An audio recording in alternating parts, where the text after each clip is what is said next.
እሺ ተማሪዎች ከዚህ ቀደም በነበረን የሂስትሪ ሌሰን በተለይ በፍሬሽማን ኮርስ ላይ ዩኒት ስሪን ተመልክተን ነበር የተወሰነ ፓርት።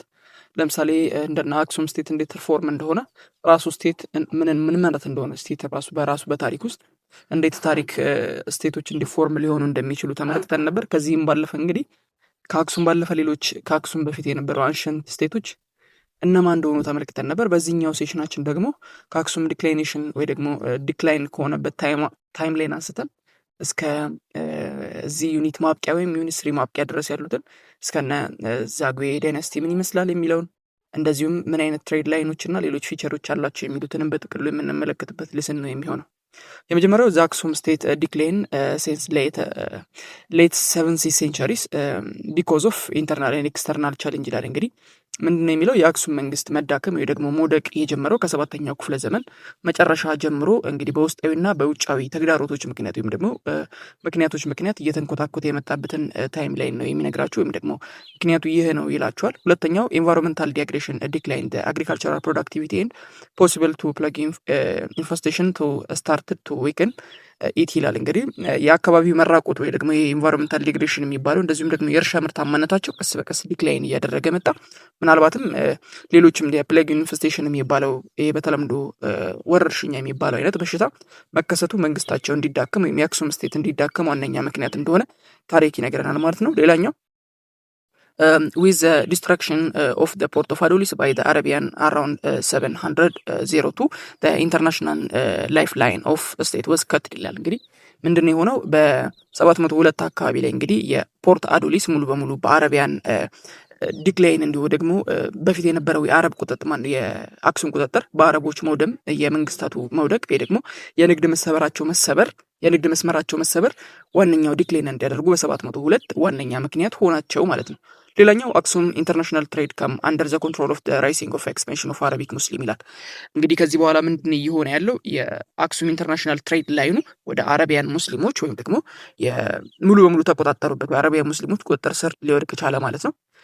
ሌላኛው ኢትስ ፖለቲካል ኤንድ ሚሊተሪ ፓወር ኦልሶ ዲክላይን ኢን ሎካል ሬቤሊየን ቻሌንጅ ኢትስ ሄጅሞኒ ይላል። እንግዲህ የፖለቲካና ወታደራዊ ኃይላቸው በውስጥ በኩልም ቀስ በቀስ እየቀነሰና እየተንኮታኮተ የመጣበት አዲስ ምዕራፍ ተከፈተ።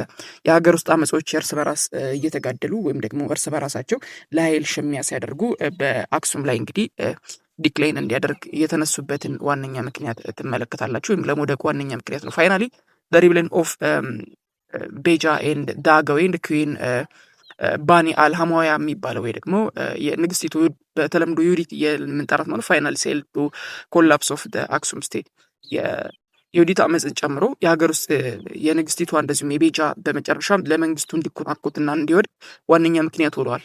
በተለይ ንግስት ዮዲት ማለት ነው። ዮዲት ጉዲት በተለምዶ ዮዲት ጉዲት እያለን ነው የምንጠራት። እሷ የአክሱም ሙሉ በሙሉ እንዲወድቅ ዋነኛ ምክንያት ሆናለች ማለት ነው።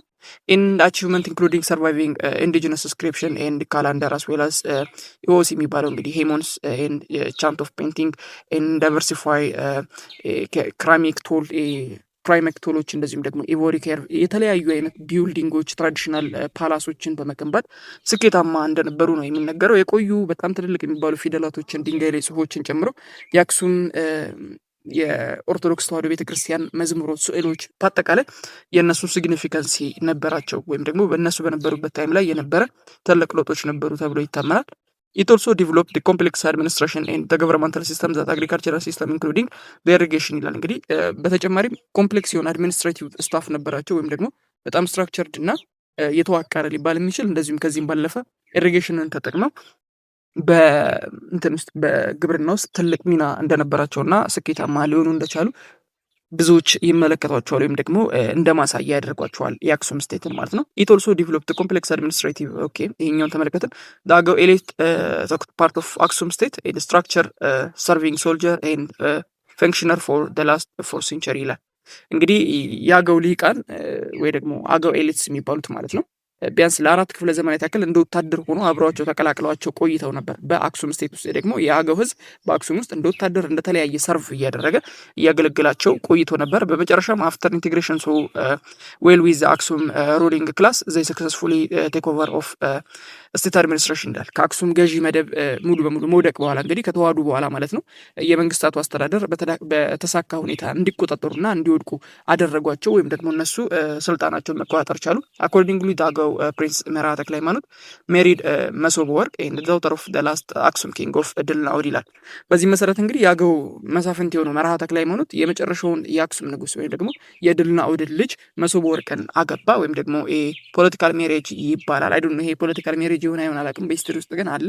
እሷን ሊያገባ ቻለ መሶበ ወርቅ የምትባለው መርሃ ተክለ ሃይማኖት ማለት ነው። ሌተር ሂ ኦቨርትሮን ሂዝ ፋዘር ኢስሎ ኤንድ ቶክ ኦቨር ኦፍ በመጨረሻ እንግዲህ የእሷን ቆይቶም ከስልጣን በኋላ ወይ ደግሞ ከስልጣን እሱን ካወረደ በኋላ ስልጣኑን ተቆጣጥሮ የእሱን የድልናኦድን ስልጣን ሙሉ በሙሉ ተቆጣጠረ ማለት ነው። ሌላኛው የምትመለው ፖለቲካል ሴንተር ወዝ የት ነው ፖለቲካል ሴንተር ያደረጉት ብለን ከተመለከተን እንግዲህ ቤግና የሚባለው ዲስትሪክት አለ ወይም ደግሞ በተለምዶ የሮሃ እና ላስታ ላሊበላ አካባቢ ወይ ደግሞ ሮሃ ኒርቱ ላስታ ላሊበላ አካባቢ ወይ ደግሞ አዳፋ ኒርቱ አዳፋ አካባቢ የሚገኘው ማለት ነው። ዋና ከተማውን እዛ ሊያደርግ ይችላል። በቡግና ወረዳ የሚባለው ማለት ነው። ቡግና ዲስትሪክት የሚባል ቦታ ማለት ነው። ዋጅን ላስታ አካባቢ ነው የሚገኘው። እዛ አካባቢ ፖለቲካል ሴንተር ሆነው ቆይተዋል። አገው ኪንግ ሜንቴን አክሱም ትራዲሽን ይላል። እንግዲህ የአክሱም ትራዲሽኖችን የአገው የአመራር ስርዓት አስቀጥሏል ማለት ይቻላል። በተለይ በሃይማኖት ዘርፉ ከተመለከታቸው ነገስታቱ የነበራቸውን ልዕልና አስቀጥለው የአክሱም ስልጣኔን አስቀብለው ወይ ደግሞ ተከትለው የመጡ ናቸው ወይም ደግሞ ከዛ ቢውልድ ያደረጉ ናቸው ተብሎ ይታመናል። ዘይ ሪንድ ካልቸር ኢን ትሬድ ኮንታክት ዊዝ ኤስተርን ሜዲትራሊያን ሪጅን አካባቢ ከምስራቃዊ ሜዲትራሊያን አካባቢ ጋር እንግዲህ ከፍተኛ የሆነ የባህልና የንግድ ትስስር ማድረግ ችሏል። እነማ የአገው ፒፕሎች ማለት ነው። ከሩቅ ሀገራት የነበሩ ሜዲትራሊያን ከዛም አልፎ የነበረው ማለት ነው። እንግዲህ ኤክስፖርት ያደረጓቸው የነበሩት እንደ ስሌፕ ኤቦሪ ያሉ እንደዚሁም ደግሞ ሬር ስፓይሰስ ነበሯቸው። ወደ ውጭ ይልኳቸው የነበሩት እንደነ ባሪያ፣ የዝሆን ጥርሶችን ጨምሮ ብርቅዬ ቅመማት ወይ ደግሞ ሬር ስፓይሰስ የሚባሉትን ወደ ውጭ ይልካሉ። እነሱ በተቃራኒው ደግሞ ኢምፖርት ያደረጓቸው የነበሩ እንደነ ኮተን፣ ሌነን፣ ሲልቨር፣ ኮፐር እዚህ የማይገኙ ድራግን ኮይን አይነት ነገሮች፣ ጥጥ፣ የተልባ እግር ልብስ የሚባሉ እንደዚሁም የብህርና የመዳብ እቃዎች አይነቶችን ከውጭ ወደ ውስጥ ኤክስፖርት እያደረጉ ይጠቀሙ ነበር። ወይም ደግሞ እነሱ ወደ ውጭ ይልካሉ። እነዛ መጀመሪያ የተመለከትናቸው እነዚህኞቹን ደግሞ ወደ ውስጥ ኢምፖርት ያደርጋሉ ማለት ነው። አቺቭመንታቸውን ከተመለከትን እንግዲህ ኮንስትራክት አድርገዋል። ኬቦች እና ሮኬዋን ሞኖሊቲክ ቸርች ኦፍ ላሊበላ የሚባለውን የዋሻ ግንባታዎች፣ ውቅር አብያተ ክርስቲያናት በተለምዶ ከአንድ ወጥ ድንጋይ ሞኖሊቲክ የሚባለው እንግዲህ ከአንድ ወጥ ድንጋይ የሚፈልፈሉ ቤተክርስቲያን ማለት ነው። ያንን በመገንባት ረገድ ዚሃፍ ሰው መኒ ስኪል በጣም ስኪልፉል ናቸው የዛጉ ነገስታት ወይም ደግሞ በሰዓቱ የነበሩት ንጉሳን ማለት ነው። አሞንግ ዘ 11 ቸርች ኦፍ ላሊበላ ቤተ መድኃኔዓለም ኢዝ ዘ ላርጀስት ኦፍ ኦል ቤተ ጊዮርጊስ የሚባለው እንግዲህ ሴድ ቱ ቢ ዘ ሞስት ፋይናሊ ቢልት ኢን ዘ ሼፕ ኦፍ ክሮስ እንግዲህ 11 ውቅር አብያተ ክርስቲያናት አሉ ነው የሚባለው እንግዲህ በዛ ሞኖሊቲክ ስትራክቸር ውስጥ ብቻ። ከዚህ ውስጥ ቤተ መድኃኔዓለም የሚባለው ከሁሉም ትልቁ ወይ ደግሞ ግዙፉ ነው ይባላል። እንደዚሁም ቤተ ጊዮርጊስ ደግሞ በመስቀል ቅርጽ የተሰራና እጅግ ውብ ህንፃ ያደርገዋል በዛ በቦታ ያለው ማለት ነው። በላሊበላ ውስጥ ካሉ ውቅር አብያተ ክርስቲያናት እነዚህን መመልከትና ማወቅ ይኖርባቸዋል። ኮላፕሳቸውን እንመልከት። እንዴት ነው ሊወድቁ የቻሉት? ይሄ ደግሞ ዲክሌር ሊያደርጉ የቻሉ የሚሉትን ስንመለከት ኢት ዋዝ ዲው ቱ ኢንተርናል ፕሮብሌም ኦፍ ሪቨር ሰክሰሽን ኤንድ ኦፖዚሽን ፍሮም ዘ ግሩፕ ኦፍ ክሌሚንግ ዲሰንት ፍሮም ዘ አንሸንት ሩለር ኦፍ አክሱም ሁ ሪፈርድ ቱ ዛግዌ አስ ኤ ሌጂቲሜት ሩለር። እንግዲህ ለመውደቃቸው ምክንያት እንግዲህ ባለስልጣናቱ እርስ በራሳቸው ውስጥ ሽኩቻ ነበረባቸው። በተለይ ዛግዌ ህገ ወጥ ገዢ ነው ብለው ያምናሉ። ሰክሰሽኑ ከሰለሞኒክ ዳይናሲቲ የመጣ አልነበረም ብለው የሚያምኑ ከውስጥ የመጡም ሰዎች ነበሩ። ሌጂቲሜት ሩለር ነው ብለው ይወነጅሉት ነበረ የዛግዌ ዳይናሲቲ። ዛን ይኩን አምላክ እንግዲህ 1270 ከዛ አካባቢ በዚህ አራውንድ ባለው በዚህ ታይም ላይ አራውንድ ውስጥ ባለው ውስጥ እንግዲህ the member of the power of claimant of Solomonic dynasty fight and kill the last king of Zagwe and Itbarek top power and restored the Solomonic dynasty which later stayed in power for many century ይላል። ከዛ በኋላ ምንድን የሆነው የስልጣን ተፎካካሪዎች እርስ በራሳቸው ይሻኮሱ ነበር። የሰለሞናዊ ስርወ መንግስት ነን ባዮች ወይ ደግሞ ባለቤት ነን የሚሉት እና ይኩን አምላክ እንግዲህ የመጨረሻውን የዛግዌ ነገስት የሆነውን ይትባረክን ገድለው ወይም ደግሞ ኪል አድርገው አይደለም ፋይቲው ምን ሆነ አላውቅም፣ ብቻ ግን ሰክሲድ አደረጉ። ለብዙ መቶ ዓመታትም የቆየውን የሰለሞኒክ ዳይናሲቲ ሪስቶር ማድረግ ቻለን ብለው ያምናሉ። ወይም ደግሞ የይኩን አምላክ ሪስቶር አደረግኩ ብለው በታሪክ ውስጥ እንመለከተዋለን ማለት ነው። ሌላኛው የምትመለከቱት እንግዲህ ኤስተርን እንደዚሁም ሴንትራል ሳውዘርን ዌስተርን ስቴት ምን ይመስላሉ በኢትዮጵያ ውስጥ። ቀደም የተመለከትነው ኖርዘርን ኢትዮጵያ ላይ ያለውን ኤርሊ ስቴቶች እንዴት ፎርም እንደሆኑና ፖለቲካል ፊቸራቸው ምን ይመስላል የሚለውን የተመለከትነው። አሁን ግን ኤስተርን፣ ሴንትራል እና ሳውዘርን ኤንድ ዌስተርን አካባቢ ያሉት ምን ይመስላሉ በታሪክ አወቃቀራቸው የሚለውን እንመልከት። የመጀመሪያው እንግዲህ የምስራቅና መካከለኛ ዋነኛ አወቃቀራቸውን ነው የምንመለከተው። ኢንክሉዲንግ ቢዛሞ የሚባለው ስታብሊሽ ኢን 8th ሴንቸሪ ኤንድ ኢት ኢዝ ሎካል ኦፖዚሽን ቱ ዘ ፕሬዘንት ኤሪያ ኦፍ ጎጃም ኤንድ አራውንድ ከረንት ወንበራ ኤሪያ ኤንድ ዳሞት ሎኬትድ ኢን ሳውዘርን ኦፍ አባይ ሃድ ሪኒውድ ኪንግ ኦፍ 13th ሴንቸሪ ናውን አስ ሞተለሚ የሚል አለ። ምንድን ነው የሚለን እንግዲህ በመጀመሪያው በ8ኛው ክፍለ ዘመን አካባቢ ቤዛሞ የሚባለው ስልጣኔ የተመሰረተ እንደሆነ ይነግረናል። ከዚህ ውስጥ እንግዲህ በጎጃም አካባቢ በወንበራ ዙሪያ የሚገኝ እንደነበር ነው የሚነገረን። ቢዛሞ ዳሞትን ከተመለከታችሁ ደግሞ ከአባይ በስተደቡብ አቅጣጫ ይገኛል። በ13ኛው ክፍለ ዘመን አካባቢ ሞጣላም የተባለ ንጉስ እንደነበረው በታሪክ ትመለከታላችሁ ማለት ነው። ሌላው ኢናሪያ ነው። ኢናሪያ ወዘ ኪንግደም ኢን ዘ ጊቤ ሪጅን ኢን ዘ ሳውዘርን ዌስተርን ኢትዮጵያ ኤንድ ኢት ኢዝ ሮያል ክሌም ወዝ ኮልድ ኢናሬ ቡሻሾ ኦር ኢናሪዮ ቦሳሶ ተብሎ ይታወቃል በተለምዶ። ይህኛው ሌላኛው ማሳያ ነው። ኢናሪያ የሚለው እንግዲህ በደቡብ ምዕራብ ኢትዮጵያ በጊቤ አካባቢ ያለ ንጉሳዊ አገዛዝ ወይ ደግሞ ስርዓት ነበረ ተብሎ ይታመናል። በዚህ እንግዲህ የንጉስ ወገን ሂናሬ ቡሻሾ ይባላል፣ ወይ ደግሞ በተለምዶ ሲጠሩት ሂናሪዮ ቦሳሶ ብለው የሚጠሩታል። የዚህ አካባቢ አንደኛው እንትን ነው ማለት ነው። ሌላኛው ጋፋትን ትመለከታላችሁ። አንክሊር ነው ዌዘር ጋፋት ወዝ ስቴት ኦር ናት በት ኢት ኢዝ ክላይም ዛት ማውንቴን ዌር ሪች ኮልድ ይላል። እንግዲህ ጋፋት መንግስት ይሁን አይሁን በግልጽ የተቀመጠ ዳታ የለም። ነገር ግን ተራሮቹ በወርቅ የበለጸጉ እንደነበሩ በታሪክ ይቀመጣል። ከዚህ አንጻር ስቴት ሆኑ ትመለከቱታላችሁ። ምናልባት እዛ አካባቢ የሰፈሩ ሰዎች ይኖራሉ ተብለው እንደ ዳታ ስለሚቀመጥ ነው። ሌላኛው ሙስሊም ሱልጣኔቶችን ነው የምንመለከተው። ፕሪንሲፓሊቲ ሴንት 8th ሴንቸሪ ኢንክሉዲንግ ሸዋ ዊዝ መካዞሚት ሱልጣኔት ኢን 896 ኤዲ ኦር አዘር ካላንደር 283 አፍተር ሂጅራ ዊዝ ስታብሊሽድ ይላል። እንግዲህ ከ8ኛው ክፍለ ዘመን ጀምሮ የነበሩ የሙስሊም ሱልጣኔቶች ነበሩ በዚህ አካባቢ በ896 ዓመተ ምህረት ወይም ደግሞ እንደነሱ 286 ሂጅራ ማለት ነው የተመሰረቱ የማካዙሚ ሱልጣኔ የሚገኝበት በሸዋ አካባቢ እንደነበረ ጥንታዊም እንደነበረ ትመለከታላችሁ በ8ኛው ክፍለ ዘመን ማለት ነው። ሌላኛው ፈጠጋር ነው። ፈጠጋር ወስ ፋውንድድ አራውንድ ምንጀራ አካባቢ እንደዚሁም ሸንኮራ አካባቢ እንደዚሁም አድአ አካባቢ 11th ሴንቸሪ ኢዝ ናውን አስ ፍሮም ካልቲቬሽን ኤንድ ዋይት ኤንድ በርሊ ኤንድ ፍሩት እና የተለያዩ ነገሮችን ያመርቱ ነበረ። በ11ኛው ክፍለ ዘመን እንግዲህ ፈጠጋር ተብሎ የሚታወቀው ስልጣኔ በምንጃር ሸንኮራ በተለምዶ አድአ እያሉ ይጠሩታል ይመስለኛል አካባቢ የተመሰረተ ሲሆን በስንዴ ወይ ደግሞ በርሊ በገብስ እና በተለያዩ ፍሩቶች ወይ ደግሞ በተለያዩ ፍራፍሬዎች ምርቱ ይታወቃል።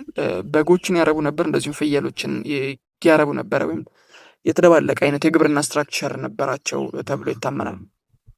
ሌላኛው ዳዋሮ የምንለው ሎኬትድ ኢን ሳውዘርን ኤንድ ፈጠጋር ቢትዊን አፐር ወተር ኦፍ አዋሽ ኤንድ ዋቢ ሸበሌ ኤክስቴንዲንግ ቱ ቸርቸር ኢን ኖርዝ ኤስተርን ኤንድ ጌንደር ኤንድ ሳውዘርን ኤስተርን ኤንድ ሀድቢ ከረንሲስ ኮልድ ሀኪና የሚባለው ወይ ደግሞ ሀኪና የሚሉት የራሳቸው የሆነ ከረንሲ ያላቸው ከፈጠጋር በስተደቡብ አቅጣጫ በአዋሽ እንደዚሁም በዋቢ ሸበሌ የላይኛው ተፋሰስ አካባቢ የሚገኙ ናቸው። እናማ ዳዋሮ የምንላቸው የራሳቸው የሆነ ከረንሲ ወይ ደግሞ አኩዳ ብለው ይጠሩታል።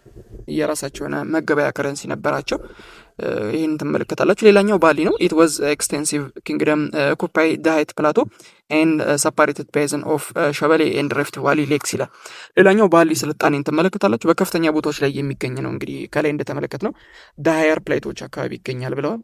እንደዚሁም ደግሞ የሸበሌ ተፋሰስና የሪፍት ቫሊ አካባቢ ስምጥ ሸለቆችን የሚለይበት የራሱ የሆነ ሰፊ መንግስት የሚለይ የሆነ ሰፊ መንግስት ትልቅ ግዛት ይዞ ነበር ይኖር የነበረው። ሌላኛው ስልጣኔ እንግዲህ ይህን ትመለከታላችሁ። ሌላኛው ኢፋት ነው። ኢፋት ወት ዘ ስቴት ሎኬትድ ኢን ዘ አጅሰንት ቱ ሸዋን ሱልጣኔት ይላል። ኢፋት ከሸዋ ሱልጣኔት ጎን ለጎን አሊያም አጠገብ ጎረቤት እማማቾች ናቸው ብላችሁ ትመለከቱታላችሁ። ኢትስ ቴሪቶሪ ራን ፍሮም ኖርዘርን ኢስተርን ሳውዘርን ዌስተርንሊ ኢን ዘ አፋር ፕላቶ ኢን ዘ ኢስተርን ዋርድ ቱ አዋሽ ይላል። እንግዲህ የዚህ ግዛት ስፋቱ ከሰሜን ምስራቅ ደቡብ ምዕራብ እስከ አፋር ሜዳማ ቦታዎች ወይ ደግሞ ወደ በአዋሽ በስተ ምስራቅ ይዞታዎች ድረስ ያለ ነው። እንግዲህ ፎርም የተደረገው ኤስታብሊሽድ ባይ ዑመር አልዋስማ ሁ ከም ቱ ኢፋት ቢትዊን 1271 ኤንድ 1285 ይላል። እንግዲህ በእነዚህ መካከል ባለው የታይም ላይን ውስጥ ወደ ኢፋት በመጣው በዑመር አልዋስማ አማካኝነት ስቴቱ ፎርም ተደረገ ተብሎ ይታመናል ነው የሚለው። ሌላኛው ኤክስተርናል ኮንታክት ኦፍ ኢትዮጵያ ኢን ዘ ሆርን ዋዝ ኢጂፕቲያን ሲንስ አትሊስት 3000 ቢሲ አካባቢ ይጠጋል። እንግዲህ በዚህ ታይም ላይን ውስጥ ደግሞ በዚህ ታይም ጋፕ ውስጥ በነበረው በተለይ ከ3000 ዓመት በላይ የዘለለ የታሪክ እንደዚሁም የንግድና የተለያዩ ነገሮች ትስስር እንደነበራቸው ይታመናል። ወይም ደግሞ በዚህ ታይም ላይን ውስጥ ግንኙነት ነበራት ተብሎ ይታመናል። በተለይ የኢትዮጵያ ስቴቶች ማለት ነው። ኢት ዋዝ ፎርም ኦፍ ዘ ኤርሊስት ኮንታክት ዊዝን ዘ ሜዲትራሊያን ወርልድ ኦር ዘ ግሪክ ሮማን ወርልድ ይላል። እንግዲህ ይህም እንግዲህ ከሜዲትራሊያን ዓለም ወይ ደግሞ ከግሪክ ሮማ ዓለም ጋር የነበራቸው ግንኙነት ጥብቅ እንደነበርና ግንኙነት እንደነበራቸው ዳታዎች አሉ። ዊዝ ሳውዘርን አረቢያን ኪንግደም ስታርትድ ሰምታይም ቢፎር 1000 ቢሲ ይላል። እንግዲህ ከደቡብ አረቢያን ጋር የነበራቸው ስልጣኔና ግንኙነት ደግሞ ከ1000 ዓመት ዓለም ቀደም ብሎ በነበሩ ጊዜያትም ከደቡብ አረቢያ ከየመን አካባቢ ጋር ግንኙነት አላቸው ተብሎ ይገመታል። ሌላኛው ዊዝ ዘ ኤስተርን ሮማን ባዛንታይን ኢምፓየር ኮንታክት ከም ፍሮም ኢንትሮዳክሽን ፎር ዘ ክርስቲያን ቱ አክሱም ይላል። እንግዲህ ከምስራቅ ሮምና በተለምዶ ባዛንታይን እያለን የምንጠራት ማለት ነው ከእነሱ ጋር ያለን ግንኙነት ክርስትናን ሙሉ በሙሉ ከተቀበለ በኋላ እንግዲህ ባዛንታይን መንግስት በሃይማኖትና በፖለቲካ ትስስር እንዲኖራቸው በር ከፈተ። ከእነሱ ጋር ያለን ግንኙነት በዚህ ተጀመረ ማለት ነው ከክርስትና ጋር በተያያዘ። ሌላኛው ዊዝ ኢንዲያን ፔርሲያን ኮሜርሻል ሪሌሽን ዊዝንት ስታብሊሽድ ይላል። እንደዚሁም ከህንድና ከፋርሶች ጋር ወይ ደግሞ በተለምዶ ፔርሲያን እያለን ከምንጠራቸው ጋር ትልቅ የሆነ የንግድ መረብ ወይ ደግሞ ግንኙነትም ጭምር ነበረ። ሰች ኮንታክት አራውንድ ሚድል ኦፍ 12 ሴንቸሪስ had made European regard ኢትዮጵያ ሃይላንድ ኪንግደም at the land of ፕሪስተር ጆ። በ12ኛው ሴንቸሪ አካባቢ ከአውሮፓውያኑ ጋር የነበረን ግንኙነት ምን ይመስል ነበር ብለን ከተመለከትን በምስራቅ በኩል ጠንካራ የሆነ ክርስቲያን ንጉስ አለ ብለው ያምናሉ። በፕሪስተር ጆን በሚነገረው ፕሪስተር ጆን እያሉ በሚጠሩት አይ ዶንት ኖ በእነሱ ያወጡት ስም ነው። በተለይ ጠንካራ የሆነ ሃይላንድ ኪንግደም አለ ተብሎ ስለሚታመን 12ኛው ሴንቸሪ ላይ በእነሱ አማካኝነት ግንኙነት ነበረ። በተለይ በክርስቲያን ሃይላንድ ኪንግደም በሰዓቱ በነበረው እንቅስቃሴ ምክንያት። ሌላኛው ኢኮኖሚያችንን ከተመለከተን አግሪካልቸር ውስጥ ቤስድ ኢኮኖሚ አክቲቪቲ ዘ ሃይላንድ ፓርት ኤንድ ዘ ኮንሲስት ኦፍ ዩዝ ኦፍ ሎካል ኢሪጌሽን ቴክኖሎጂ ኤንድ ሶይል ፈርታይሊቲ ቴክኒክስ። የተለያዩ በደጋማ አካባቢ ያለው የግብርና በኢኮኖሚ እንቅስቃሴው ቤዝድ የሆነው እንግዲህ ሀገር በቀል በሆኑ የመስኖ ቴክኖሎጂዎችን በመጠቀም የአፈር ማዳበሪያዎችን በመጠቀም ምርታማነታቸውን ሲያሳድጉና ሲሰሩ እንደነበር ነው ታሪክ የሚነግረን። ሌላው ቤዚክ ሪሶርሶችን ለምሳሌ ላንድ ሀዝ ቴነር ሲስተም ነበራቸው ፎር ኢትስ ሆልዲንግ ሼር ኤንድ ዩዝ ነው የሚለው። እንግዲህ መሰረታዊ ሀብታቸው እንግዲህ መሬት ነው። ይዞታ ስርዓት አላቸው። እንደዚሁም የመጋራት አጠቃቀም ከንጉሶቹ ጋር ሪሌት የሚያደርጉበት መንገድ አላቸው። እንዴት እንደሚሰራ አንድ በአንድ እንመለከታለን። ለምሳሌ ኮመን ላንድ ቴነር ሲስተም ኦፍ አንሸንት ታይም ኮምፕሬስ ደ ራይት ቱ ላንድ ዊች ዋዝ ደ ግሩፕ ኦፍ ራይት ቱ ፋሚሊ ክላን ኤንድ ላይኔጅ ይላል። እንግዲህ ምንድን ነው የሚለው የጥንት የተለመደ የሚባለው እንግዲህ የመሬት ይዞታ ስርዓት የቤተሰብ የጎሳና የዘር የሆነ የጋራ ትስስር መብታቸው ተደርጎ ይቆጠርላቸው ነበር። ማለትም መሬት የጥቂት ሰዎች ሳይሆን የቤተሰብ ወይም ደግሞ የጎሳ ተደርጎ የጋራ ሀብት ተደርጎ ነበር ይቆጠር የነበረው በጥንት ዘመን ማለት ነው። ፔዘንትስ ኢን ዘ ኖርዘርን ሃድ ርስት ራይት ኢን ዜር ሪስፔክቲቭ ኤሪያስ።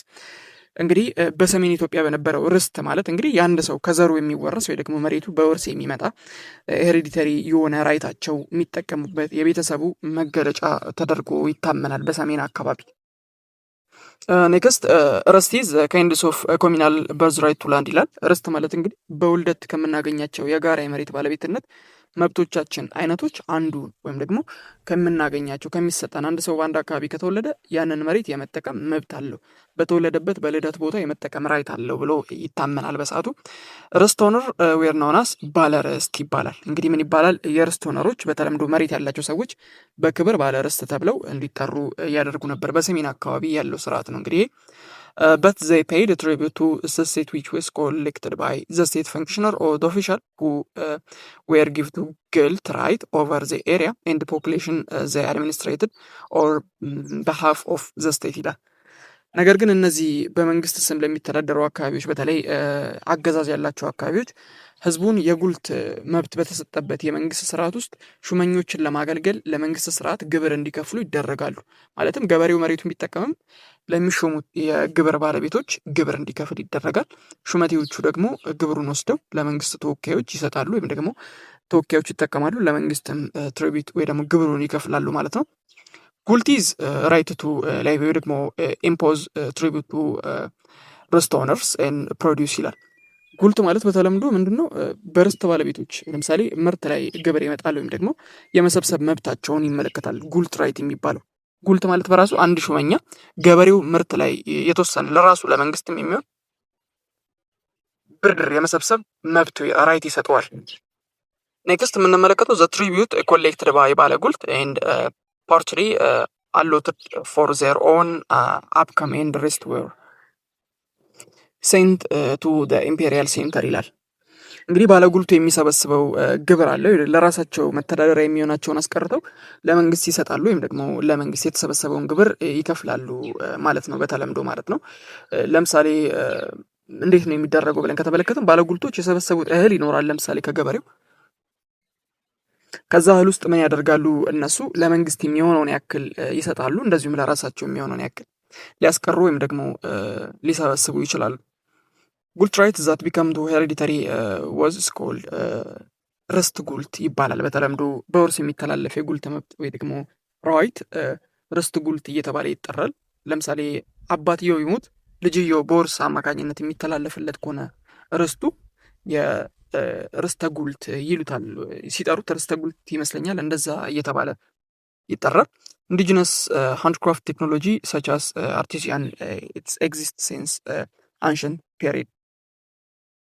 ሌላው እንግዲህ አንሸንት ፔሪድ ላይ ከተመሰረቱ ወይም ከነበሩ ነገሮች የዕደ ጥበብ ባለሙያ ወይ ደግሞ ጥበብ ጠበብተኞች የምንላቸው የምንጠራቸው ሰዎች ናቸው። እነዚህ አርቲዚያን ወይ ደግሞ በአርት ላይ የሚሰሩ ሰዎች በተለያዩ ነገሮች ኢንጌጅድ ይሆናሉ። በተለያዩ ሜታል ስራዎች፣ ፖተሪዎች፣ እንደዚሁም ቴነሪ፣ ካርፔንተሪ ላይ የሚሰሩ ሰዎች አሉ። በተለያየ ተግባራት ላይ ክላሲፋይድ ሆነው ወይም ደግሞ ተከፋፍሎ ሲሰሩ ትመለከታችኋላችሁ። ከእነዚህ ውስጥ ለምሳሌ ሜታል ወርከሮችን ከተመለከታችሁ ፕሮዲውስ የሚያደርጓቸው ውስጥ እንደ ለምሳሌ ስወርዶች ይኖራሉ፣ ጆሊኖች ወይ ጦር በተለምዶ የምንለው ማለት ነው፣ ሺልዶች ይኖራሉ። የተለያየ የእጅ መሳሪያዎቻቸውን ብረታ ብረት ማጭዶች፣ ዶማዎችን በተለምዶ ጦሮችን ሲያመርቱ ትመለከቱ ነበረ፣ ወይም ደግሞ እነዚህ የዕደ ጥበብ ሙያተኞች ነበሩ። ቴነርስ ፕሮዲውስ ሌዘር ስቱልስ፣ ለምሳሌ ቴነርስ የምንላቸው ታነርስ በተለምዶ የምንላቸው ቆዳ ፋቂዎች ማለት ነው። እንግዲህ የተለያዩ ቆዳ ባለሙያዎች ከእንስሳት ቆዳዎች የተለያዩ ጠቃሚ ቁሳቁሶችን ይሰሩ ነበረ ማለት ነው፣ ወይ ደግሞ እነዚህ ፕሮዲውስ ማድረግ ይችሉ ነበረ። ሃዌቨር ዘ አርት ላይ የሚገኙ ሰዎች ደግሞ አርቲዚያን የምንላቸው ሞስት ኦፍሊ ዲስፓይድ ኤንድ መርችናላይዝድ ናቸው። ምንድን ነበር ያደረጓቸው የነበሩት? እነዚህን ሰዎች የዕደ ጥበብ ሙያተኞችን ወይም ባለቤቶችን በእጅጉ ይናቁ ነበር፣ ወይም ደግሞ ይገለሉ ነበር፣ አይከበሩም። The ruling class mostly spent their accumulated wealth or on imported luxury items rather than the domestic technology ይላል። እንግዲህ ገዢው መደብ በተለይም ሩሊንግ ክላስ የምንላቸው ያከማቹትን ሀብት እንግዲህ በሀገር በቀል ቴክኖሎጂዎች ላይ ከመዋል ይልቅ ከውጭ የሚያስገቧቸው እቃዎች ይኖራሉ። በተለይ ቅንጦት እቃዎች የምላቸው የጎጆ ኢንዱስትሪውን ከመጠቀም ይልቅ ያኛውን ይቀናቸዋል ማለት ነው። ትሬድ ኦልሬዲ ኤግዚስት እንዳደረገ ተመልክተናል፣ ከዚህ ቀደም በሰፊው አይተናል። አርኪቴክቸር ከተመለከትን ደግሞ ይሄ የህንፃ ጥበባቸውን ከተመለከትን ታክሱም ጀምረን ተመልክተናል። በዛጉዌም ቢሆን በ11 ውቅር አብያተ ክርስቲያናት ወይ 11 ሞኖሊቲክ ቸርቾች ስትራክቸር ተመልክተናል። አክሱም ላይ ከመጣችሁ ደግሞ እንግዲህ አክሱም ላይ ስትመጡ የምትመለከቱት ሎንገስት የሆኑ ትልልቅ እንትኖች አሉ፣ ዕደ ጥበብ ማነው የህንፃ ስትራክቸሮች ወይ ደግሞ የህንፃ ጥበቦች እስከ 33 ሜትር የሚደርስ ወይ ደግሞ ሀይት ያለው፣ ሁለቱ ደግሞ ዘ ሃይስት ኦፍ 24 ኤንድ 21 ሜትር የሚረዝሙ የድንጋይ መዋቅሮችን ትመለከታላችሁ። የዛጉዌንም ቢሆን ከዚህ ቀደም እንደተመለከት ነው ውቅር አብያተ ክርስቲያናት አሉ ብለናል። በዩኔስኮ ተመዝግበዋል። ሄሪቴጆች ወርልድ ሄሪቴጅ ላይ እንግዲህ ሬጂስተር የሆነው በ1978 መሆኑን ትመለከታላችሁ። ወይም ትላልቅ ከሚባሉ ቅርሶች መካከል አንዱ አድርጎታል ማለት ነው። ራይቲንግ ሲስተማቸውን ከተመለከታችሁ የተለያዩ ስክሪፕሽን ዲቨሎፕመንቶች ነበራቸው። እንደ ሳቢያን እና የግዕዝ ላንጉጅ የሚባሉት በተለምዶ ይታወቃሉ። ካላንደር ሲስተም በኢትዮጵያውያን ሶላር ካላንደር ሲስተም የሚሉት አላቸው። ዜር ዋዝ ኢንቬንሽን ኦፍ ኢትዮጵያን ሶላር ካላንደር ሲስተም በፀሐይ አቀማመጥና አቆጣጠር ሲስተም ተከትለው ይቆጥሩ ነበር። እስልምናም ካላንደር አቆጣጠር ነበራቸው። እነሱም በጨረቃ ተከትለው ይቆጥሩ ነበር። የኦልሶ ሙስሊም ይጠቀሟቸው የነበሩ ካላንደር ሲስተሞች አሉ፣ ከጨረቃ ጋር የተያያዙ ናቸው እነሱም። ሌላኛው ባህልን በተመለከተ ኦሮሞ ኤንድ ሲዳማ ነበራቸው። ሲዳማ እንግዲህ ሰለብሬት ያደርጋል ኒውየሮችን ማነው ኒውየር ፊቼ ቸንበላላ የሚባለው። በኦሮሞ ከተመለከታችሁ ደግሞ የሁርጂ የሚባለውን የቀን አቆጣጠር ማነው በኦሮሞ ዘንድ ሁርጂ የሚባለውን ያከብራሉ፣ ሰለብሬት ያደርጋሉ። ይህ በተለምዶ ይታወቃል። በከዋክብት ላይ የተመሰረተ የቀን አቆጣጠር ነበራቸው። በኦሮሞ ዘንድ ደግሞ ሁርጂ የሚባለው ይታወቃል። ኒውሜሪካል አፒርድ ኢን ኢትዮጵያ ኢን ዘ ሆርን ዛት ቢገን ፎርዝ ሴንቸሪ ኤዲ ይላል። እንግዲህ ቁጥሮች በኢትዮጵያ እንግዲህ በአፍሪካ ቀንድም የተጀመሩት በአራተኛው ክፍለ ዘመን አካባቢ ነው። ፎር ኤግዛምፕል ኢንጊዝ ላንጉጅ ዘይ ሃቭ ዩዝድ ቱ ኒሜሪካል ሲስተም ነበረው። ግዕዝ በራሱ ለምሳሌ ግዕዝን ከተመለከታችሁ የራሱ የአቆጣጠር ስልት እንዳለው ከዚህ ቀደም ተመልክተናል። እንግዲህ በኢትዮጵያ ጥቅም ላይ የዋለው ወይ ደግሞ ዋለ ተብሎ የሚጠበቀው እንግዲህ ከ1600 ዓመት ዓለም በፊት ነው። እንግዲህ የዩኒስትሪ ሙሉ ሊሰን ይህንን ይመስላል። ስቴት ፎርሜሽኖች ምን ይመስላሉ የሚሉትን በአጠቃላይ በኢትዮጵያ ተመልክተናል። ከኖርዘርን ጀምረን ሳውዘርን ፓርት፣ ኢስተርን፣ ዌስተርን ፓርት ላይ ያሉ ስቴቶች ምን ይመስላሉ፣ ፊቸራቸው ምንድን ነው፣ የንግድ እንቅስቃሴያቸው ምን ይመስላል የሚለውን በቀጠናው ተመለከትን። በቀጣይ ዩኒፎር ላይ እንገናኛለን።